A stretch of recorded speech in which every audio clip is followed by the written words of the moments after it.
Aşu cayning yeniga keldim. Bil yurgan bo'stonlarni xiyolda gezdim. Lekin sen yo'q, ne hojatsiz bana mehrler. Açık azap yüreğimde şundala sezdim. Simsim yakkan yağmurlarda bile yürek tok. Soğuk demey akarlarda bile oynaydık. Bahardaki bir cük çıkan kipineklerge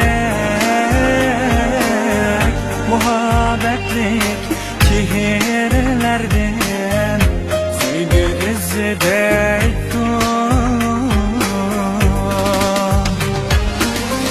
Alemlerde kaldım bu dert, alemlerde derdim hiç derman yok, yürer tenhamen geceler. Alemlerde kaldım bu dert, alemlerde gönlüm hiç deva yok, yürer tenhamen xiyollarda.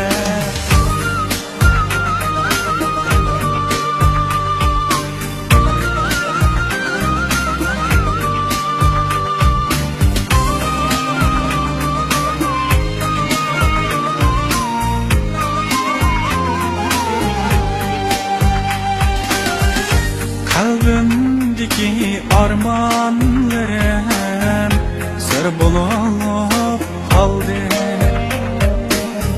Senin için baskan kadem iz bulup kaldı.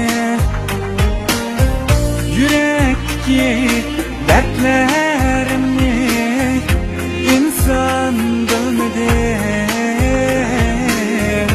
Ben güdügen kuncirede kur bulup kaldı. Alemlerde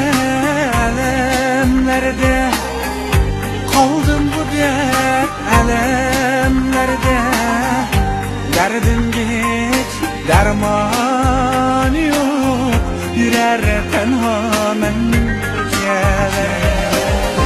Alemlerde kaldım bu dert, alemlerde gönlüm hiç deva yok, yürer tenhamen xiyollarda. Alemlerde kaldım bu dert, alemlerde derdim